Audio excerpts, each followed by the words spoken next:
19 de junio. Hoy celebramos la memoria de San Romualdo. San Romualdo nació en Ravenna, Italia, en el año 950. Era hijo de los duques que gobernaban en esta ciudad. Educado según las costumbres mundanas, su vida fue durante varios años bastante descuidada, dejándose arrastrar hacia los placeres y siendo víctima y esclavo de sus pasiones.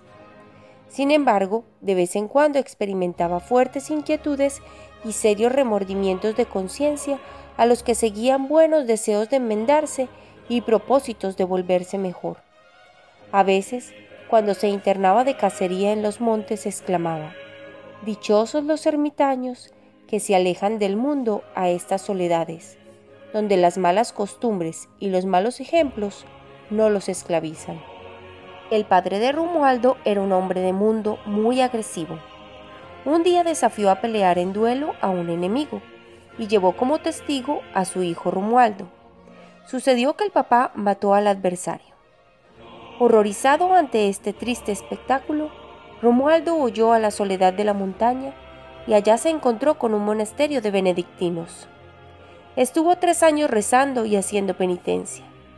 El superior del convento no quería recibirlo de monje porque tenía miedo de la venganza de su padre, pero el arzobispo hizo de intermediario y Romualdo fue admitido como monje benedictino. El joven monje se dedicó con tan gran fervor a orar y a hacer penitencia que los demás religiosos, que eran bastante relajados, se sentían muy mal comparando su vida con la de este recién llegado, que hasta se atrevía a corregirlos por su conducta algo indebida, y le pidieron al superior que lo alejara del convento, porque no se sentía muy bien con él. Entonces Romualdo se fue a vivir en la soledad de una montaña, dedicado solo a orar, meditar y hacer penitencia. En la soledad se encontró con un monje sumamente rudo y áspero, llamado Marino, pero este, con sus modos fuertes, logró que nuestro santo hiciera muy notorios progresos en su vida de penitencia y en muy poco tiempo. Entre Marino y Romualdo lograron 2 notables conversiones: la del jefe civil y militar de Venecia, el dux de Venecia, que más tarde se llamará San Pedro de Urseolo, y el mismo papá de Romualdo, que, arrepentido de su antigua vida de pecado, se fue a reparar sus maldades en un convento. Este duque de Ravenna después sintió la tentación de salirse del convento y de volverse al mundo, pero su hijo fue y logró convencerlo, y así se estuvo de monje hasta su muerte. Durante 30 años, San Romualdo fue fundando en uno y otro sitio de Italia conventos donde los pecadores pudieran hacer penitencia de sus pecados en total soledad, en silencio completo y apartados del mundo y de sus maldades. Él por su cuenta se esforzaba por llevar una vida de soledad, penitencia y silencio de manera impresionante, como penitencia por sus pecados y para obtener la conversión de los pecadores. Leía y leía vidas de santos y se esmeraba por imitarlos en aquellas cualidades y virtudes en las que más sobresalió cada uno. Comía poquísimo y dedicaba muy pocas horas al día para el sueño.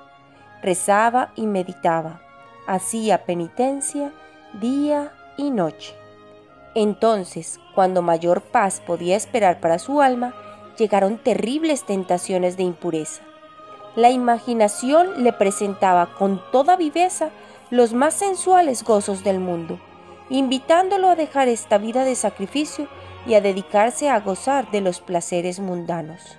Luego el diablo le traía las molestas y desanimadoras tentaciones del desaliento, haciéndole ver que toda esa vida de oración, silencio y penitencia era una inutilidad, que de nada le iba a servir.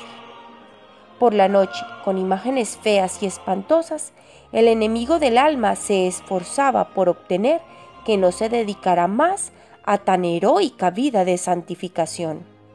Pero Romualdo redoblaba sus oraciones, sus meditaciones y penitencias, hasta que al fin un día, en medio de los más horrorosos ataques diabólicos, exclamó emocionado: «Jesús misericordioso, ten compasión de mí». Y al oír esto, el demonio huyó rápidamente y la paz y la tranquilidad volvieron a la alma del santo. Volvió otra vez al monasterio de Ravenna, del cual lo habían echado por ser demasiado cumplidor. Y sucedió que vino un rico a darle una gran limosna. Sabiendo Romualdo que había otros monasterios mucho más pobres que el de Ravenna, fue y le repartió a aquellos monasterios toda la limosna recibida. Eso hizo que los monjes de aquel monasterio se le declararan en contra. Lo azotaron y lo expulsaron de allí. Pero en estos días llegó a la ciudad el emperador Otón III, y conociendo la gran santidad de este monje, lo nombró abad, superior de tal convento.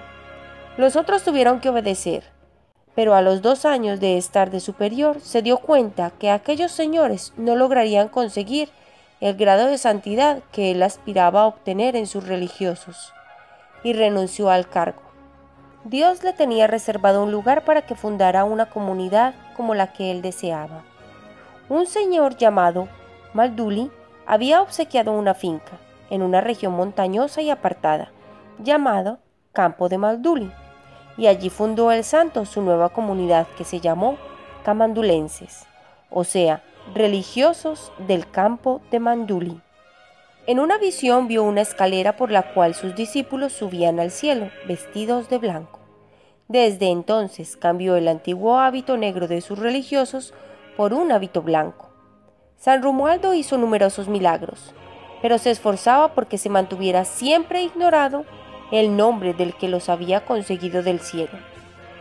Un día un rico, al ver al hombre de Dios ya anciano, que le costaba mucho andar de pie, le obsequió un hermoso caballo, pero el santo lo cambió por un burro, diciendo que viajando en un asnillo podría imitar mejor a nuestro Señor. En el monasterio de los camandulenses sí obtuvo que los religiosos observaran la vida religiosa con toda exactitud, y desde el año 1012 existen monasterios camandulenses en diversas regiones del mundo. Observan perpetuo silencio y dedican bastantes horas del día a la oración y a la meditación. Son monasterios donde la santidad se enseña, se aprende y se practica. San Romualdo deseaba derramar su sangre por defender la religión de Cristo, y sabiendo que en Hungría mataban a los misioneros, dispuso irse a misionar. Pero cada vez que emprendía el viaje se enfermaba. Entonces comprendió que la voluntad de Dios no era que se fuera a buscar martirios, sino que se hiciera santo allí con sus monjes, orando, meditando y haciendo penitencia, enseñando a otros la vida de santidad. 20 años antes, el santo había profetizado la fecha de su muerte. Los últimos años frecuentemente era arrebatado en un estado de alta contemplación que, lleno de emoción e invadido de amor hacia Dios, exclamaba: «Amado Cristo Jesús, tú eres el consuelo más grande que existe para tus amigos». Donde quiera que llegaba se construía una celda con un altar y luego se encerraba, impidiendo la entrada allí de toda persona.